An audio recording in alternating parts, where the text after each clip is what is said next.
Good day. Welcome to Freshly Grounded, episode 244. This episode is with AkhiTweet, Mohammed. You guys know Mohammed. He's a regular on Freshly Grounded. Nothing surprising here. We just had a good old Chinwag and a Natter, to be honest. We spoke about in Sincerity, character, the general nattery stuff that we generally speak about here at FG. That's the truth. But before we get into the episode, and by the way, I know I look tired right now. And you know why I look tired? Because I am tired. I'm tired. I feel tired. I feel like I look tired. And I am tired. And that's fine. That's fine. Let's get back to the intro. What on earth am I speaking about?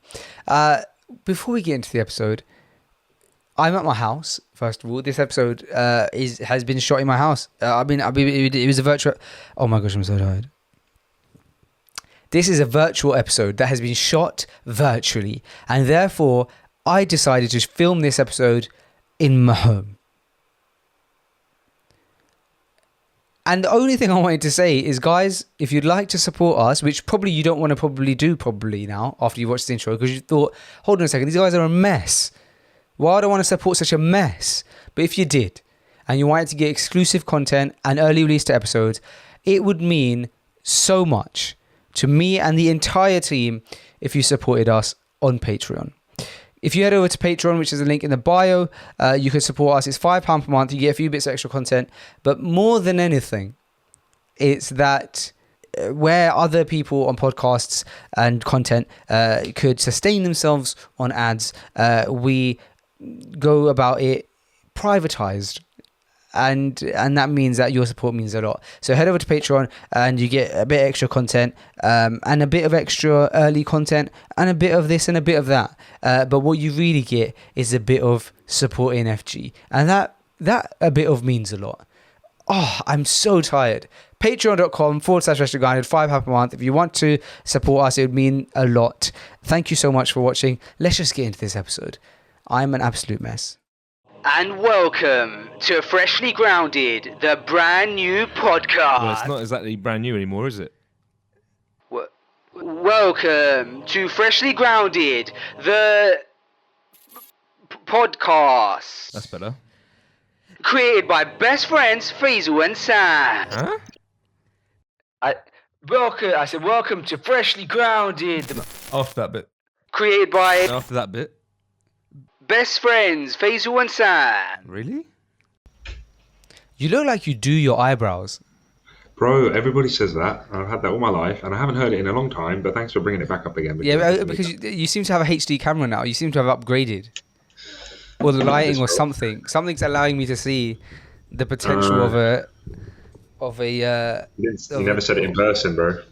That's true. I've never looked at your eyebrows in person. I'll be honest. I think I'm the least... what is the word? Concentrated person. Like, I'm not aware of anything that goes on around me. Anything. What's the word for that? Concentrate is obviously if you were to use it out of context, if you just shout a word out, you'd say concentrate. Well, how would you use it in context? Aware. Vigilant is the word I was looking for. Vigilant, there you go. I'm the least. I mean, you must be extremely vigilant given your job, right? Are you vigilant? Not anymore, bro. What color are my eyes? Brown. Yeah, but you knew that because I'm brown. Yeah, it was a good guess. Yeah, it was a guess. What else are they gonna be? Yeah, it's true. Yeah, I'm very vigilant. This is the word I'm looking for. The opposite of vigilant. Yeah, I'm very vigilant, and I am, man. I still use Waze to get to like the majority of places I get to, even if they're places I've been to hundreds of times before. I just don't concentrate. It's a horrible habit of. It's like in university, my flatmates used to have this running joke with me that I have ADHD, and now I'm starting to think maybe it wasn't a joke. Possibly. I find it very hard to concentrate. You said that you had similar issues when it came to making decisions as well. I don't know if that had anything to do with it. Yes, actually, that's true. What you're diagnosing Faisal today. Yeah, it's a diagnosis episode. Hmm. I've been reading this. So just before we went on recording, which we now are, we were speaking about fasting, and I have been reading this. I've started this new book called The Idiot Brain. Have you heard about it? No, I haven't. No. The Idiot Brain is a book by a neuroscientist. It's about the brain, but it's meant to be written in a way that can be understood by the layman like myself. Very interesting. And so far I've only covered the first few pages or chapters which relate to a person's sleep and how the brain is affiliated with sleep, and also with eating.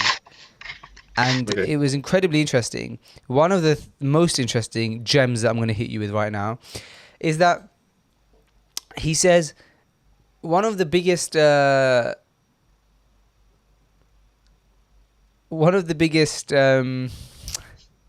for it, it's a good one. Someone Man, do wasn't you know paying what? For a attention. podcast, I have no words. I feel like I should have a thesaurus around me all the time, or maybe it's that I get nervous, and then therefore all words escape me, because these are such simple terms like vigilant and this other word that I'm looking for. You just don't pay attention, bro. That's when you got a short Fine. attention span. So what he's saying is that the brain has a lot to do with eating, as opposed to what we would commonly see as the stomach having a lot to do with eating, right? And one of the examples he gave was the example of lunchtime.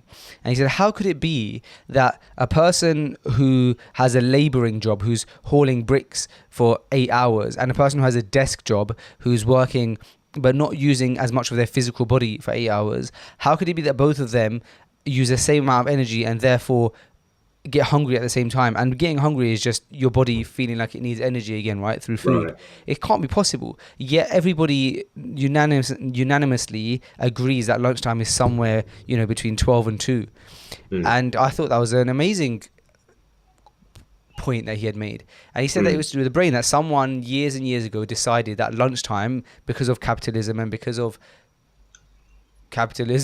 that lunchtime is at that time. And now our brains are so weak that they're wired to believing that to just getting hungry at that time. So around lunchtime you start feeling hungry. There are many benefits, but that was one of them. Prone to routine and prone to maybe triggers that will set off those reactions that we have. Like, it's like, remember Pavlov's dogs? Do you remember that sort of study? Okay. Did psychology a little bit, but from what I remember, Pavlov's dogs is quite a simple study where he had this psychologist or whatever do an experiment. He had a bunch of dogs and really basically displayed that every time he would feed them, he would ring a bell, and then they'd start salivating, and he'd keep doing that. Every time he feed them, he'd ring a bell, and then it got to a point where he would just ring the bell without feeding them, and they'd start salivating because they anticipated food. Do you know what I mean? That's interesting. So it's sort of like that. There's going to be all sorts of outside triggers, whether it's the time, whether it's the, just maybe the time passing in terms of, it's been like 4 hours I've been at work now and feels like lunchtime, or anything. And it can be obviously applied to a lot of behaviors that we have.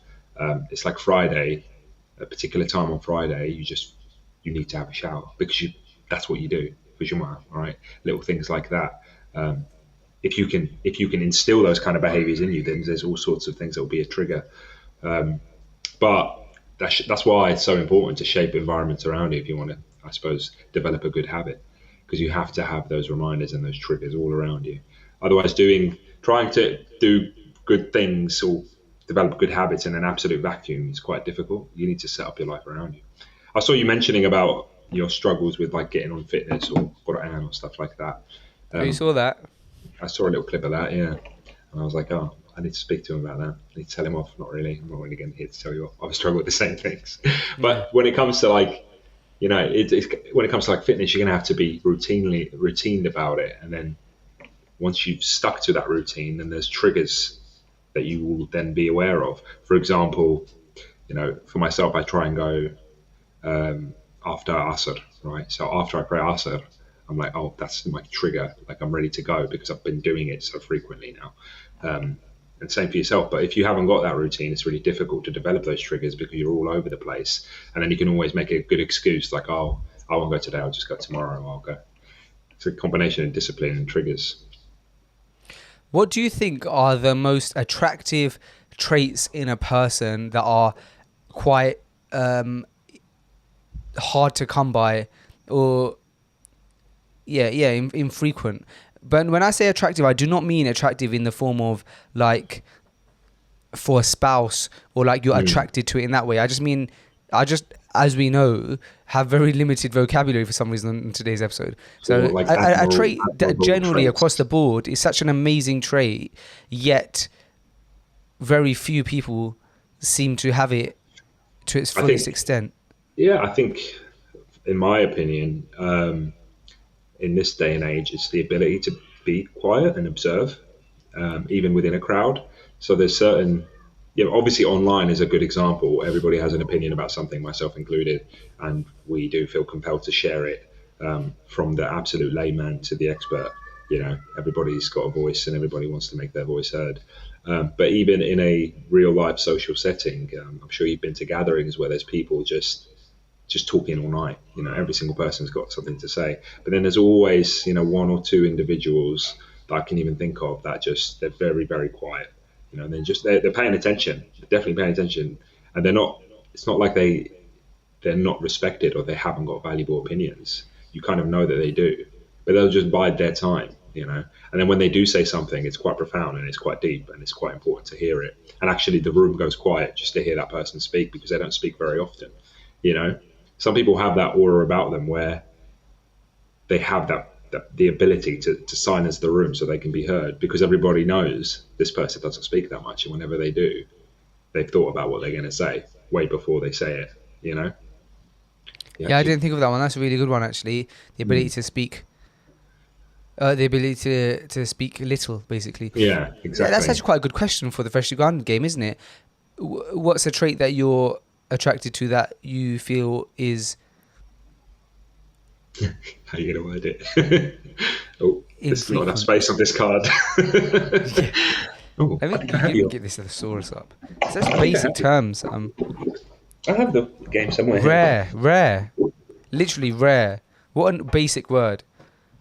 Absolutely. Infrequent is a synonym of rare, so it's fine. Scarce, limited. I'm a big fan, bro. Oh, that's the old version. Yeah, but you know me. I can't keep up with Next time you come down, we'll get you the new one. Because that version's got 60 cards or 50 cards, and the new one has 100. Is the new one the white one, or was that just the Ramadan exclusive? No, that was just the Ramadan edition. When we ordered the Ramadan edition, when we ordered the Ramadan edition, we went to a new supplier, and when we went to that new supplier, we also improved the quality of the original game as well. So there's both more in the box, but also the box itself is better quality, and the cards themselves are better quality as well. And we had them produced like at mass, whereas with the first batch that you saw, I think we only got like 1,200 or 1,500 of them. Oh, that's quite cool. And then we had to order in mass, otherwise you can't make an order. Fair enough. So I'll give you my answer. Thanks for asking. I've thought about that. I was expecting you just to tell me, but go on. I was thinking about this, right? And I was thinking that the two traits are sincerity and organization. Well, sorry, I know I said one trait, but I'm giving you two. Sincerity and organization. So I'll go with organization first, because it's more of an easy one to everyone, I think, would agree. Being an organized person is very tough. I wouldn't consider myself an organized person, but so I would assume that not many people are extremely organized anyway. But it's such an amazing trait, isn't it? It's a great trait to have. If somebody's organized, they got their stuff together. Just like you, we planned this episode, and then we didn't speak after we planned it, and then it happened. We just both turned up at 1:30 on this virtual room, and both of us were here.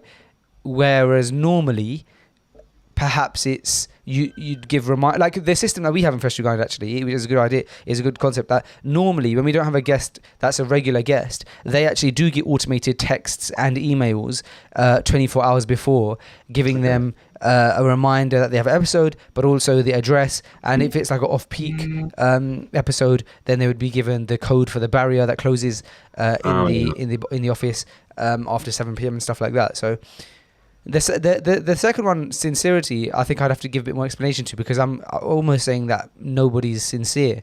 And I think that people are sincere, definitely, and everybody has sincerity in them. But I think that there's times where it's very hard for everybody to be sincere. Right. And I think those times are the times when people are watching. And I'm actually not talking about deeds, like Islamic deeds. I'm talking about being yourself. Because when you're in front of loads of people, or loads of people are watching, I think it's very hard to not imagine how you're being perceived at that time. And if you can tackle that, I think that's where it's really rare. Not sincerity in deeds. I think sincerity in deeds is not rare. Like the fact that there's so many Muslims in the world shows that people are definitely sincere, because sincerity is like such a staple of iman. To have iman, you have to be sincere. But I'm talking about in this context. And the best example I can give, and we can criticize everybody for various things, but one thing that I see so positively in Ali Abdaal actually is his sincerity in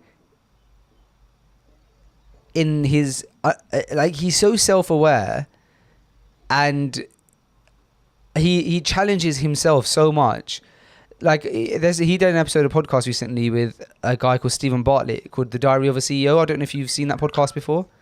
No, but I saw about half of his video preparing for that podcast. Oh, really? I didn't know he did that. Well, he shot that on his own channel, did he? Yeah, a couple of days ago. It was on my recommended. I clicked it, and he was traveling to go and do this podcast, and he was talking about how nervous he was and preparing for it and stuff. Yeah. Well, that's a perfect example. You wouldn't think that person with 2 million subscribers gets nerves. And he's so honest about those things that it's so endearing. And I think that even if you wanted to dislike him, you can't, because of that trait. And I think that's where we have this misconception generally as a people. If we realized that our sincerity is actually what got us liked, then we would stop thinking about what gets us liked, and we would just be ourselves, and then automatically we're liked. It's weird, isn't it? It's like wanting to feel like you always have knowledge on a matter. When somebody asks you something, the scholars of our time would actually just decline to answer. Sometimes perhaps even if they knew the answer, just out of pure wisdom. Whereas you ask me a question, I'll do my level best to give you an answer, which is just perhaps arrogance, isn't it? Am I talking slow? No. I feel like I'm talking slow. It's good though. It means you're thinking about what you're saying. My energy level is just drained, bro. Oh no. For those of you who are watching this, we are filming this on Ashura, so that's the reason for the sloth. Mashallah. But that might actually be the reason for my not being able to find words today. You just have a brain fog. What do you think about the sincerity thing? Well, this is it. I was thinking, like, a lot of it is tied to self-esteem as well. It's how sure you are of yourself, and if you're sure of yourself and confident in who you are as a person, your personality, and you don't mind sharing that, you don't have anything to hide. You're not wasting brain space trying to hide the aspects of yourself that you're not proud of, or you don't want people to know about. And I'm not talking about sins here. I'm just talking about general things that you might be into, or general sort of interests that you have. I think it's really pertinent in school. It's prevalent, in school. Because in school there's cliques, right? And there's groups, and there's types of people that you want to fit in. And to fit in with a certain group, you have to like certain things. And there's certain things you may like that don't fit in with that group, right? For example, I don't know, popular kids like football and like certain other things. You might want to be popular, but you need to know a bit about what they're into to sort of fit in. And there's going to be things that you're not into, though there's going to be things that you are into that's actually going to be quite embarrassing, or in that sort of group, whether it's like, I don't know, you're into anime, you're into video games or whatever, and actually that stuff is considered really nerdy and geeky and a bit weird, right? En masse. But you hide that interest, you hide those things that you're into because you want to fit in so desperately. kind of similarly now. I mean, I don't know how many people carry that with them, that complex of trying to fit into crowds and trying to fit into groups. I'm sure But everybody does. well, this is it. I think it depends how much time you spend on your own. I think if you can learn to really passionately enjoy your own time and not rely on other people to bring you any enjoyment. So you don't need a social circle all the time. You don't need to be with a crowd of people all the time. You've got the things that you're into and you enjoy doing your own things. Then you can be comfortable in your own skin. I personally, and I've spoken about this before on Freshly Grounded, but because I live so detached from Muslims and with my friends, the circles I have, I'm very comfortable being on my own, doing my own thing, and having my own interests. And I bring that to, that group when I see them, and I am seen as quite, I've got very different tastes and stuff, and they may poke fun at that, but I'm proud of that, and I use that, to my advantage, and I don't mind that. It could be anything, bro. It could be, the way you dress, the sort of, I don't know, even colours that you like. Like I wear bright colours, and you've seen that sometimes in some of the episodes that we've done, and then the group that I hang out with, they'll be like, why are you wearing such bright colours, or why are you into that? And we'll go, like I might go to Westfields with somebody and I'll pick out something that's quite nice. I think it's quite nice. And they'll just think that's crazy. Like I wouldn't wear that at all. But I'm happy wearing what I want to wear because of that time that I spend on my own all the time, However, I know, quite strongly when I was sort of trying to find myself and find who I was during that time, just before I started practicing, there were groups of Muslims here locally that dressed a certain way, that acted a certain way, and I very much definitely tried to emulate that, even though that wasn't really me. There was like that road culture that everybody tries to be, but nobody actually is. Whether they dress a certain way or talk a certain way, or listen to certain things or watch certain things. Like that fake kind of roadman kind of life, and a lot of people do imitate that because that's what's popular, but they're not really about that life. What I agree with you on is what you just said right at the beginning, which is that if you spend time away from it all, then you can be more authentic. I do agree with that, because you only care what others think, I guess, when you open your eyes to it and your ears to it. And when you're so busy that you don't get a chance, then you just don't get a chance, and then you're too busy for it. And so maybe that comes from closing some avenues of seeing what people think and stuff. But like deleting your Instagram app. Well, I see it in creative people quite often. So you come across as quite creative, but your creativity can be boxed in by people's expectations of what people such as yourself in your age bracket in your community do when it comes to creativity. I'll give you an example. Look at the graphic design stuff that I do, hypothetically speaking, right? It could be that my stuff doesn't really fit with what I'm expected to do. I'm maybe expected to do calligraphy and like Islamic this and Islamic that and whatever. And then you do something completely out of left field, and it's like, oh. Or when it came to clothing, like we both did clothing, in the past, and I'm sure you're quite aware of what's popular in the Muslim scene. And that's the box that you've been put into straight away. Because your name's Faisal Chowdhury and you've got a beard and you're passionate about Islam and you want to make a clothing line. So what are you going to do? You're going to put, you're going to do what everyone else is doing in terms of that.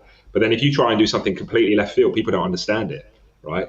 But that's how pioneers start, isn't it? Pioneers start by their ideas not being necessarily understood, but they keep pushing those ideas. They keep trying new things, expanding the horizon. And then before you know it, everybody loves what they do because that's, it's groundbreaking stuff.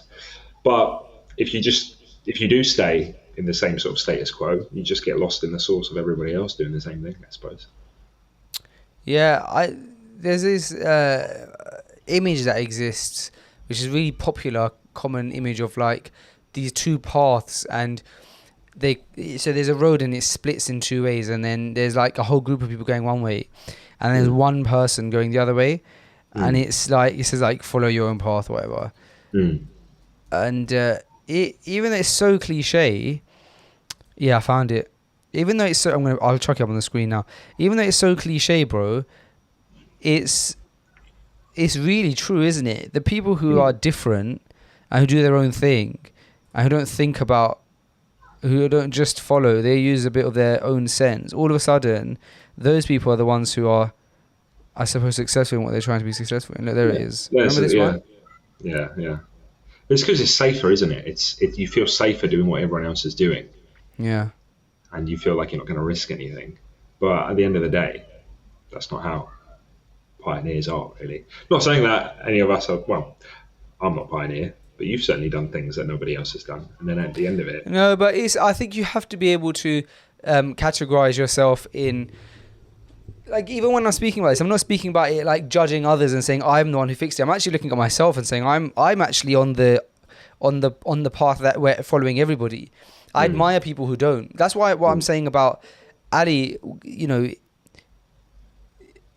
the openness to say, to even discuss like the challenges that you go through and stuff, I think is quite endearing.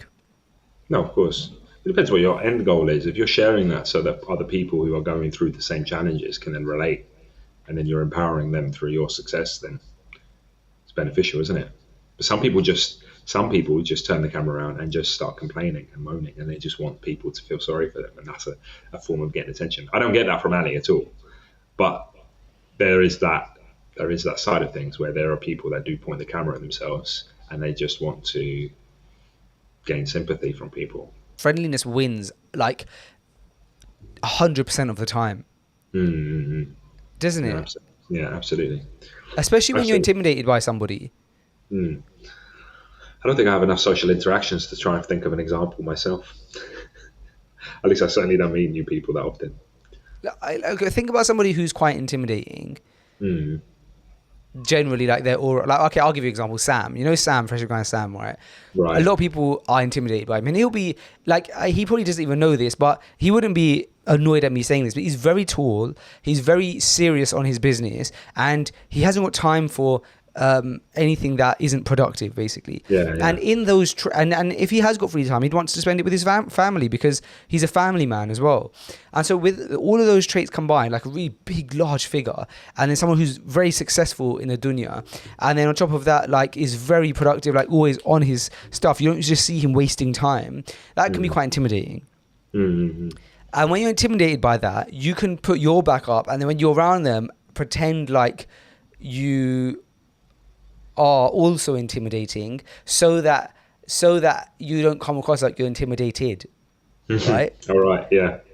And what you but in that scenario, if you bump into Sam, and instead of pretending like you're intimidating and that like that you know, I don't really know who he is, like imagine going up to him and saying, "Hey man, this is my name. I follow you, and I love like how you built your business." Instantly, he'd become a cuddly bear. Because someone's complimenting you. Like, how could you ever be intimidating to that person? Yeah. It's like a nice little hack, isn't it? If you feel nervous, if you feel intimidated, go in with compliments. Not like real compliments, but compliments. Yeah, I guess you know what? It reminds me of sometimes being starstruck with people, but then not wanting to show that you're... I think this is what you're trying to refer to. Like sometimes, yeah, but that's insincerity, isn't it? You're trying to show something that you're not. I mean, imagine going, "I'm so starstruck right now." It depends though, because I think people also think of it from the angle of this person probably gets this all the time, you know. So we spoke about this recently on Mind Heist, but they don't. What they probably get all the time is people. Okay, like what they probably get more is actually people pretending that they don't know. Pretending that they're not. Like, okay, like, for example, a random example, Jack Grealish, right? The reason I bring up that example is because today I saw their behind-the-scenes video on Man City's YouTube channel where, like, he did his first day of training or his first press release or something, and they followed him behind the scenes. Seems like a really genuine guy, by the way. And there were... The people who acted like just themselves are the people like around him, right? Like he went to the merchandise store and like he was printing his own shirt and stuff like that, and he was just having conversation with everybody. And the people who were just clearly just being themselves, they just came across very much like endearing. I don't know what I'm getting at. I don't know what I'm getting at. I think it's a fine line, bro. I think it's a fine line. Like, for example, like initiating that conversation in the first place. I remember going to a conference once and seeing a sheikh that I listened to all the time on YouTube, right? But I'd never seen him in person, met him in person. I remember having a conversation with my friend. I was like, you know what? I'm not going to go and say hello because I can see loads of people already doing it, and I didn't want to be just another person. That's admirable. Do you know what I mean? I just thought I don't, I'm not going to, he's not going to gain anything from that. I'm not really going to gain anything from that. And that's what I was thinking. That's my perspective of it. But at the same time, you could argue, oh, that's just being insincere, not being yourself. But it's different, I suppose, when you engage with somebody, when you're already engaging with someone, or you have to engage with someone and pretending that you don't know them, that's a different story. I think if I'd actually gone and spoke to him, it'd be different. If I had to, But no, you're right. It's actually not anything to do with insincerity. It's about emotional intelligence, knowing when to. Think about it this way: like you go to, I don't know. Imagine you go to some, I don't know what you got up there, Amigos or whatever, these burger shops, right? You go in there, there's somebody that you follow, really famous influencer, whatever you want to call it. You've never spoken to them. Do you go up and say hi, or do you? Because how many times do you see these like celebrities that are just like, can you leave me alone? I'm with my family. Do you know what I mean? Because you just think how many other people do come up to them. I remember like my uncle once said to me that he'd seen, Rowan Atkinson, Mr. Bean? He went up to him. Yeah. Yeah, I think he came to his restaurant. He was manager of a restaurant or something at the time. And he was there. Doesn't he hate Muslims or something? I have no idea. But the moral of the story was he came up to him. He was serving him, so he had to speak to him. But at the end he was like, oh, love your work, blah, blah, blah. Can I get a picture with you? And he goes, no. He was like, no, I'm with my family sort of thing, like, basically. And that's the kind of thing, like, I always have in my mind, it's like, oh, they probably get this all the time. So I don't want to be just another person. That's a good question. If you bumped into someone you like, a celebrity you liked, how would you say to them, what would you do in that scenario? I honestly think I wouldn't allow myself to. Yeah, I would avoid it. I don't see. I'm sure there's been examples because, I don't know about mainstream celebrities, but there's definitely been, people within our sort of sphere of, the Muslim scene, so to speak, that I've been like, wow, that's crazy. But, I think it's changed a bit now because I'm a bit older, but definitely when I started practicing and, you see certain shuyukh, they're just all over the internet. And then I just think, no, I'm not going to be that guy, and it kind of happens naturally. There's some people, to be honest, there's been some people that have been really like wanting to meet, really want to be sort of engage with them. And I'll be like, oh, I'd be really interested to see what that person or could benefit from them. And I'm like, oh, I'm not going to go out of my way to be, message them or do something like that. And then it's just sort of happens.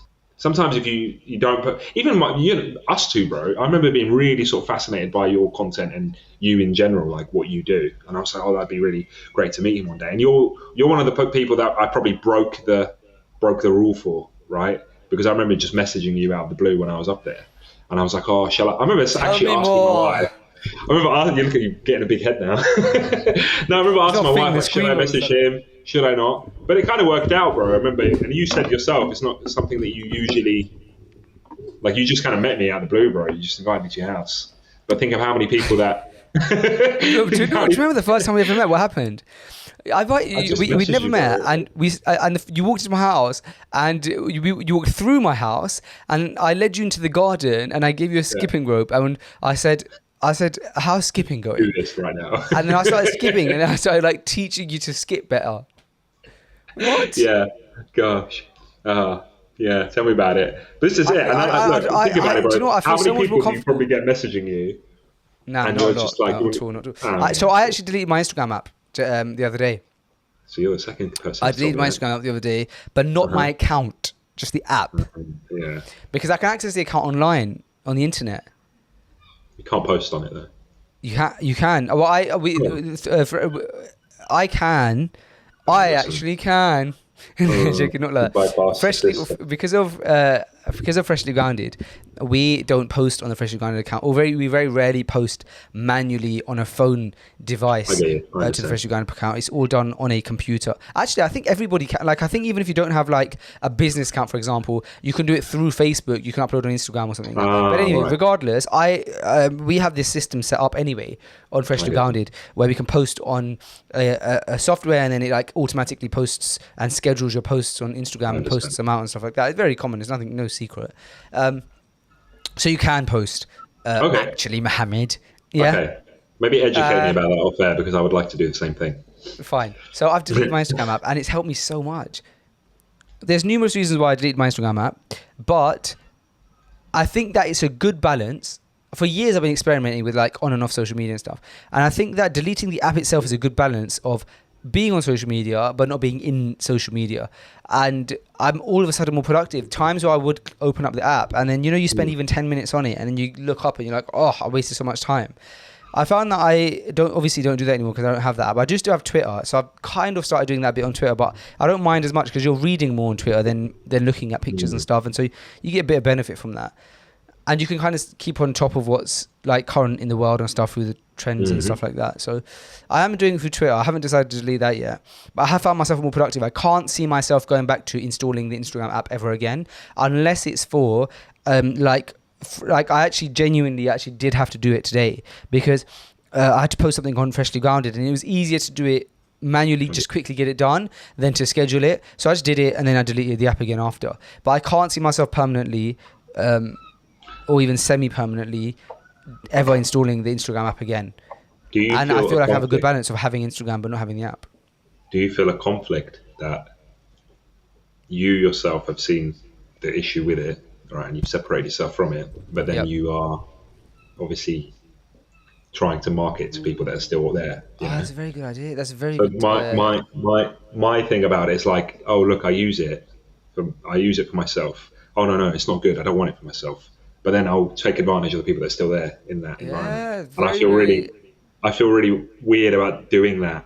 And that's the conflict that I have in me. It's like, if I'm going to do it, then I should tell everyone to get off of it and not use it anymore at all. Yeah, but very good point. You may be running ads, not yourself, but in general, you may be running ads or promoting your work or whatever still through it. So you're like, oh, all these people that are suffering the effects of it, I'm going to take advantage of them. That sounds a bit sinister, but that's the kind of vibe I'm kind of trying to avoid when I do that. I think the way I see it is that my personal relationship with opening up an app and spending 10 minutes on it is not healthy, and therefore I want to remove that for myself. And I can't judge that others are like as low as me, right? Or like as bad as me. So I can't judge how others use it. I can only judge how I use it. And for me, I don't want to have the app.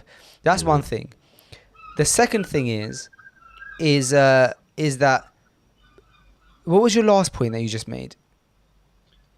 So like sort of taking advantage of people that are still on it, to still promote your livelihood. Otherwise, it's about cutting off both sides of it. So you can cut off your side of it if you are individual, but you're still benefiting from it, from other people in the same problem that you're in. It's kind of like the Facebook paradox, because isn't Mark Zuckerberg doesn't use Facebook, despite the fact that that's what I remember him hearing, like he doesn't use it, but obviously he's the Facebook kingpin. Yeah, no, I think what I'm saying about like I can police how I am, and I understand myself, but I can't judge others and say that everybody's abusing it and stuff like that. So, and I just like to look up more. I like there's looking here and getting into this world of the phone, and then there's looking up, and like looking up is so much more fun because there's a real life there, and there's like my kids, and then and food and stuff like that. So I think that's the balance for me. It's the platform problem, bro. As platforms evolve, they evolve in a darker way, in a more sinister way, where they just take hold of you more and more. Like, look when TikTok came about. Not that I have TikTok, but look how Instagram just started copying TikTok, and then suddenly the way that you use Instagram's completely changed. And I swore that I would never download TikTok, and then I find myself doing exactly the same thing on Instagram that I would have done on TikTok, which is the whole Reels thing and just the videos flip in, and then I was just like, well, this is what I was trying to avoid, and suddenly here I am, because different platforms emulate, copy each other, and Of course. wherever it's working, wherever that algorithm is being really effective, it will get emulated. Even YouTube, like YouTube's got this thing now where you can, I think it's the same as Instagram, where you can take the audio from a YouTube video and then like react to it by filming. Oh, can you? Yeah, so you know when you do like the collaborative sort of videos where it's like, oh, I want to react to this particular video. Yeah. And you do like a short or something, I don't know, YouTube Shorts, whatever it is. I just came across it recently and I was like, well, this is clearly a TikTok inspired thing. And it's like, well, the TikTokification of everything is really ruining stuff. But I think that's why I find it kind of interesting going to older platforms that people don't use anymore, because like, I don't know, like Tumblr, for example, or MySpace, if that's still around, or older things that they've kind of given up the chase. Like, you don't expect Tumblr or MySpace to become the next TikTok, but they stay in their ecosystem and they've got their dedicated sort of follower base. Even something as simple as like Redbubble, where I put some of my work to get printed and stuff, it's got a community there, but they're not trying to be the next TikTok or whatever. So that's where you can find, more sincere people and more benefit, maybe. But even in closed off communities, bro, like Telegrams and WhatsApp groups and stuff like that, where you've got more control over the audience and stuff. The other point I was going to actually make, which was going to be my second point to this Instagram thing, when you asked how I feel about that paradox. Yeah. The first thing I said that I can police myself. The second thing I was going to say, now that I remember it, was that I think I've recently learned that things need to be done in stages. Perhaps the end result is telling people this isn't great for us, but that doesn't mean I don't take step one just because I can't hit the end result, right? Yeah. And I was speaking to a teacher about this recently, and a normal example is something like, let's say you, as a man, we should be praying our salah 5 times a day in the masjid, right? Now you could either say I can't commit to that right now, and therefore I'm not going to do it. I'm not even going to try, because what I should be doing is praying 5 times a day in the masjid, and I can't get that end result. Or you could say step one is praying 1 salah in the masjid, the one that is easy for me, I'm able to do, and then taking that as a step to in the right direction. I think often in life, generally in everything, we see something and we say, oh, I can't do that, because we're looking at the end result, and then we don't do it. But what if we said, I can just do like a step towards it, but we're not satisfied with that, are we? And that's why, for example, so that's if in the Instagram context, it's like, yeah, maybe it's not good to even be on Instagram, or to like even tell others to be on it. But if right now step one is detaching myself from it in a way, then that's a step towards it. And it's a similar thing with food, right? I 2 years ago wouldn't care or track what is going in and out of my what I'm eating, right? What I'm consuming. I wouldn't track the calories. For all I know, I could be having 1,000 calories a day, or I could be having 4,000 calories a day. If someone offered me a donut and I fancy the donut, I'd eat the donut. If I didn't fancy it, I won't eat it. That's how I would do things for 25 years of my life. Right. Then a year ago, I changed that mindset, and it wasn't the perfect move, but it was a step. And that step was, I'm now seeing that I'm getting a bit out of shape. And so I'm going to nip it in its bud, and I'm going to stop eating dessert, right? That's it. I'm going to carry on eating everything else. So because what's the thing that I struggle with? And the thing that I struggle with in terms of like what's my fitna when it comes to food is definitely biscuits, desserts, cakes. If I could just stop that, then I haven't made too much of a drastic step. So it's something that's feasible, and something that long term is sustainable. And so that means, like, for example, if I'm driving past a KFC, a halal KFC, and it's a drive-through, it's too hard, and I'm hungry, right? So I'm hungry, I've had a long day. It's too hard at that point when I'm hungry to go, I'm not going to have the KFC, and I'm going to wait an extra half an hour till I'm home, and I'm going to make myself something healthy, which then takes another half an hour. So I'm waiting an hour. It's too hard, bro. I can't do it. I can't tell you that I won't fail. I probably will fail because I can just get a chicken burger really quickly and I feel like I'm really hungry. But what I can do is, if I'm that hungry, I could probably go to KFC, but then not get ice cream from there, for example. Right. So it's sustainable. So I did that for a year, with a cheat day in between, like a frequent cheat day, but like 6 days a week, right? And when I did that for a year, I was able to sustain it, and I was very happy with myself. I was proud of myself, and I managed to get my weight down from, like, I think I peaked at like 87 kilos. So I managed to get down to like 82, and sustain that. Yeah. And then this year, I changed it up again, and now I calorie count. And I make sure I have exactly, so I've taken away cheat days. I don't have cheat days anymore, but I make sure that I have exactly, for me, 2,400 calories a day, which 2,500 calories is what a man generally should sustain himself on. Right. For me, it's 2,400. And so what I'm doing by doing that is just making sure that I don't ever have more than that in terms of calories. Yeah. Right, but the ideal scenario is still that I know how much protein I'm having, I know how much sugar I'm having, how much fiber I'm having, and I reduce my sugar to 0, and I have my fiber up, I have my protein up, and so on and so forth. I'm not doing that. I'm just counting calories. So in theory, I could have just donuts all day, but as long as it's within 2,500 calories, right.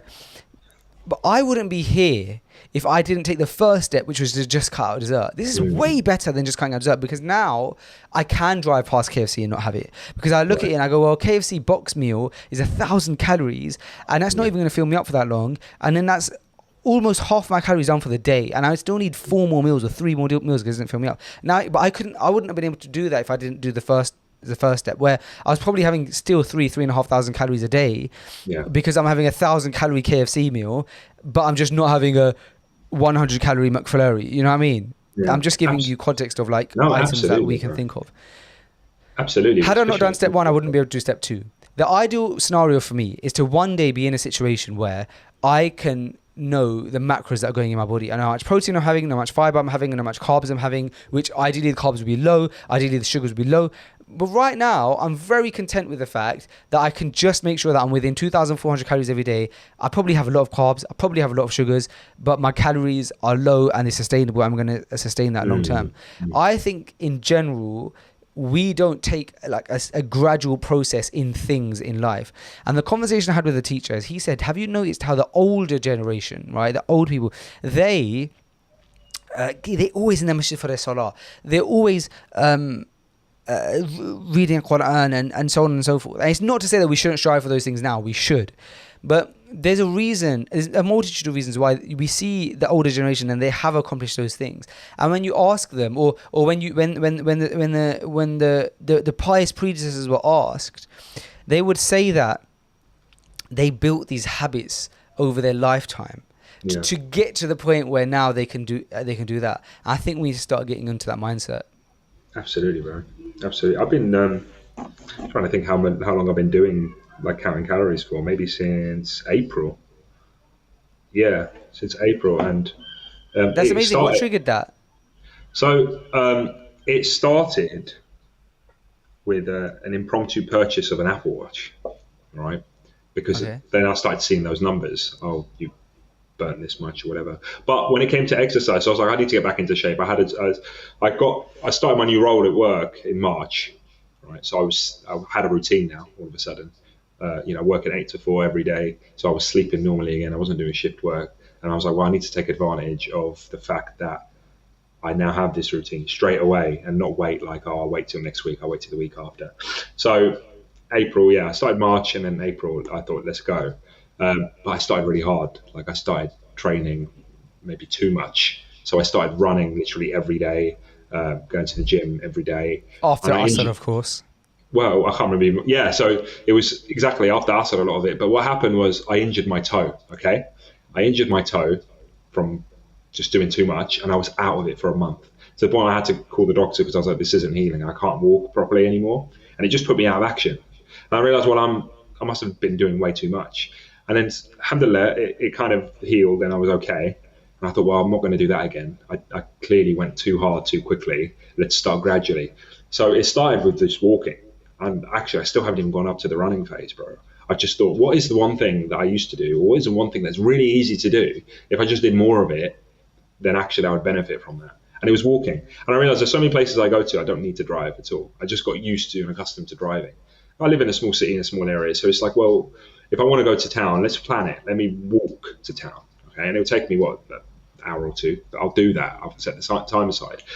A new masjid opened up next to me. Okay. And when I say next to me, it's 5-minute drive, but 30-minute walk. I was like, well, actually, let me plan ahead. Okay. I want to go to Isha. I'm going to walk 30 minutes to the masjid.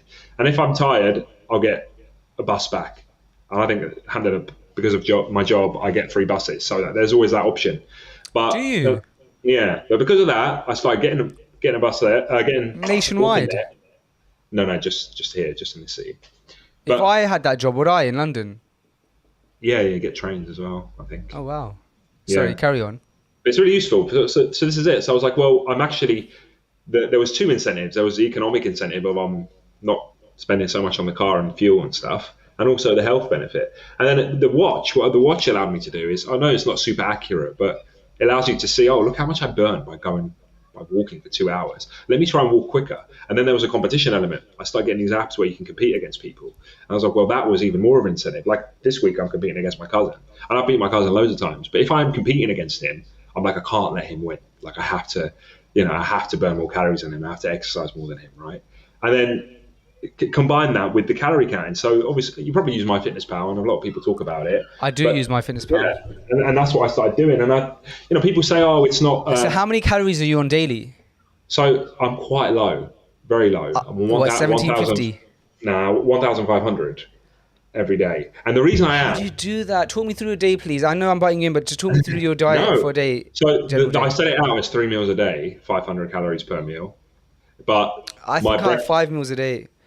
No. So the reason I do that, and I know people say, oh, it's so low, it's not sustainable. But I know that not every calorie thing on a package is accurate. You can be about 20% out a lot of the time. There's a famous video of Casey Neistat. I don't know if you've ever seen it. It was quite some years now. But he basically went around New York, grabbing all these things that you can grab in New York, took them to a lab, and then measured what the actual lab said the calories were and what the label said. And you'd find some of them were really way out. Some of them were under what they said. Some of them were way out. So in my head, I'm thinking, listen, I don't really care about the muscle aspect. I'm not trying to be a bodybuilder.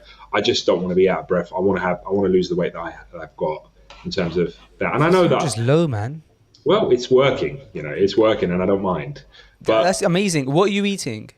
So, generally speaking, really boring stuff. But like my go-to breakfast, which I can do really easily, is like a fried egg without like the oil in there, 2 pieces of toast, and maybe some chili or something on top of it. And I have that, and that's my breakfast. Oh, and coffee, obviously, with sweetener. And that's my breakfast, and I have that. You could cut calories on the bread, though. If you had a fried egg's about 75 calories, and then a bread is like, the minimum of bread it tends to be like 95 calories. So you're adding 100 calories for an extra piece of bread when but this is it.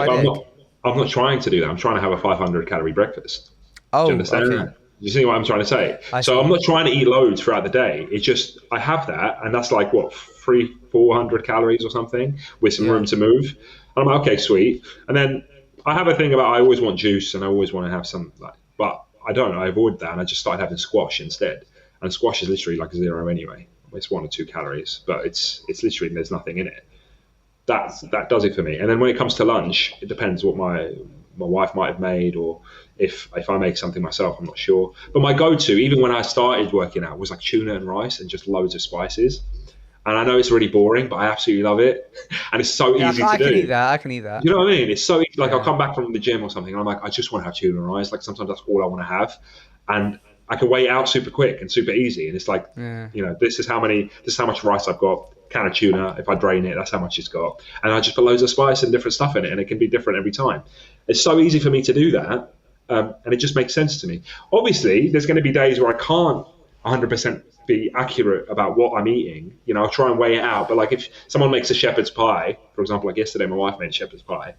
And I'm like, well, I don't really know how much that is. I'll weigh it out and then see what the averages are for people. I always overestimate with those things. Yeah, but this is why I've set it to 1,500. Because I know that most of the time I am probably eating over. But if I'm eating over, it's not the end of the world. Do you No, understand? as in I overestimate. Like, if for example I was to have a shepherd's pie, I can't avoid it. Like, I go to my Yeah. mum's house, she's put one in front of me. I'm not going to say no to my mum. Of course. So I'll find the average one. I'll weigh it out, and then Yeah. let's say if it's like, it says like there's some that say 700, some that say like 850. I'll Yeah, like exactly. put it as 900, so I know I'm definitely course. it's not 900. Do you know what I mean? So I overestimate. The reason why I don't stress myself is because I already know that I'm aiming quite low anyway. So let's say I'm 500. Let's say I'm 500 calories over, which is quite a lot. It's almost like an extra meal. Let's say all of my adding up, I've actually 500 more than I thought I'd put into the day. 2,000 still low, bro. You're But big. it You're big depends. man. Yeah, but it depends what you want. It depends what you're after. Okay. Yeah. And I think when you said to me, You don't need to lose weight though, Mohammed. I've seen you. bro, tell me about Do you it. feel like bro. you need to lose some weight? You would know yourself absolutely. best. Well, this is it. I know myself best, and definitely, I don't look as big as I am. That's the thing. Like, How much do you weigh? so no, I don't mind saying, bro. So I'll tell you mine. When I was really like, I have to do something about this. I was 107, bro. I was Okay. 107, and I thought, I've never been this heavy. This is ridiculous. And it was a You are combination tall, of though, so you should take that into account. a little bit, but I realized it was a combination of sleep. So I was sleeping all over the place, like during the day or whatever, because of shift work and stuff. My job, as much as you think I'd be like running around all the time, it's actually mostly sat down either in the car or doing paperwork, right? So combination of bad sleep, bad diet, because you're eating at like 3, 4 in the morning, like really sugary foods that people are bringing in and all sorts of stuff, and you were just all over the place. Bro, I used to finish a night shift at 7 o'clock, right, in the morning, and I would come home and I would be craving like a baguette with like an English breakfast baguette, and I would do that so often. I don't know why. Like, I've already eaten, and I want to eat just before I go to bed again, even though it's like in the morning. So all these combinations of things that came into play. But I don't feel like I'm struggling for energy. I mean, like I said, bro, I go now to the gym, do my workout, normal strength training workout 4 times a week, and then during that workout, I'll finish that workout by doing like minimum 30-minute walk, incline walk on the treadmill to an hour if I've got the time, and I'll just be doing that.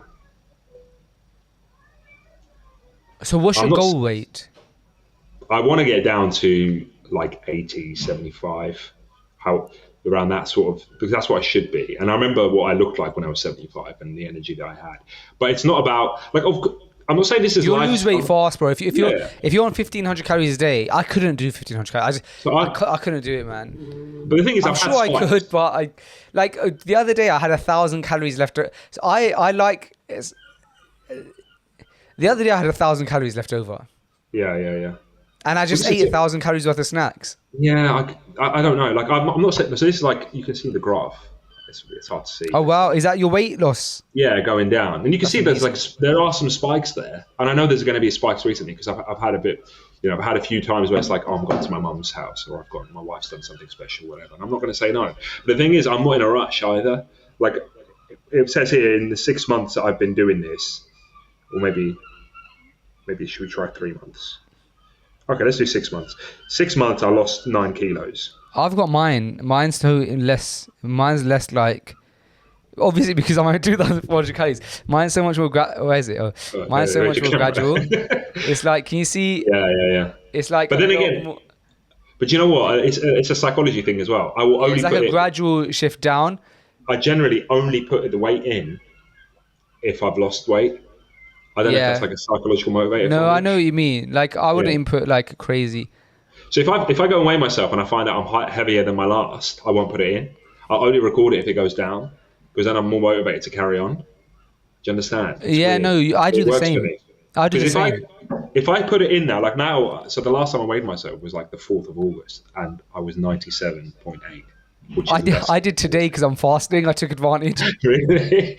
This is it. If I was to put it in now and it says 100, I'm not putting it in. I just be like, no, because I'll get demotivated. I look at that and I get really angry with myself and I'll give up. I'm the same. That's good, bro. It's good to know what you like, bro. It's not weak for you to... if you can get psychological advantage of yourself, bro, that's amazing. This is it. But like I said, it's just the ease of it now. And having that app and this is what I meant when we started this. We spoke about routine and we spoke about triggers that you need to have, because doing it in a vacuum is really difficult. If you didn't have that, and I didn't have my Apple Watch, and you didn't have all these other tools, and you were just doing what you said you were doing, maybe it's like, oh, I'm not going to have dessert. Okay, that's it. Then you're kind of in this vacuum of like, Yeah, you could just be all over the place. You might not have dessert, but you might have like a sandwich. Do you know what I mean? Somewhere else. So Yeah. your That camera's must be temperature is fine. too high. Yeah.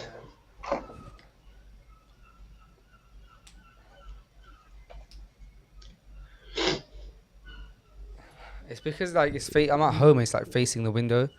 All right. Sorry about that. It's okay. Yeah, I'm at home and I haven't done an episode of at home in ages since like the COVID, like the lockdown. But the way it used to happen a lot at home, this like temperature thing on the camera, because the where my camera is where the sun is shining, especially at this time at Asr time. The sun comes round to my window and it shines directly where my camera is. So it's probably gonna, my camera's probably gonna go off in a second, which is a shame because we're having a nice conversation. But before we round up, may Allah make it easy for you. I think it's amazing that I love that you're like so on this path of like self success. What am I trying to say? I don't know if I'm that heavily on the path, but Self-improvement. it's working. Yeah, it's proven. Yeah, that's amazing. It's hard to get there, but once you're on it, inshallah, the ball starts rolling. Stick to it, because even for me, I found it so hard to get there. So like when I'm trying to like hold on as much as I can. Like if I've managed to get to the point where I'm actually tracking my calories and what's going in and stuff, then I'm just going to try and hold on to it, because when I've fallen off, it's really bad. You've got to find what works for you, bro. Like I said, it's expensive, the watch and stuff, but I just added it to my phone plan, so I didn't pay all out for this watch. I just said, okay, they're offering to, what is it, £20 or whatever extra a month it was for it. And I was like, well, it's worth it, Yeah, I mean, my camera is not giving me anything. Whoa. Oh my gosh, look how bad that is. That's it. You just lost loads of subscribers. There you go. Now I'm on webcam. And you can see more of the. I use that camera to like hide all of the mess. So hopefully you can't see any of it. But Mohammed, thank you for the Chinwag and Natter, man. Appreciate it. It's always nice catching up with you, and even more nice that we can do it in a public sphere. Of course. My mind was a bit clouded today. I really struggle, but we got there in the end. Yeah, we did get there. I'm really looking forward to eating. Alhamdulillah. Yeah. Enjoy, bro. Thank you, man. Just make sure it's within your calorie. Yeah, I have yesterday I had 1,900 calories left at iftar time. Oh, wow. So I made myself a deep fried chicken burger and chips, and I've instantly regretted it when I ate it. I was in pain the rest of the night. Oh no. I'm probably going to do the same thing again today. I think I've only got 900 left, bro. I've only had breakfast. I've had 500 calorie breakfast today. So I've got about, again, 1,900-ish calories. So I shall enjoy. Mohammed, thank you so much for the chat. Anytime. Inshallah, we can do this again sometime in person. Inshallah.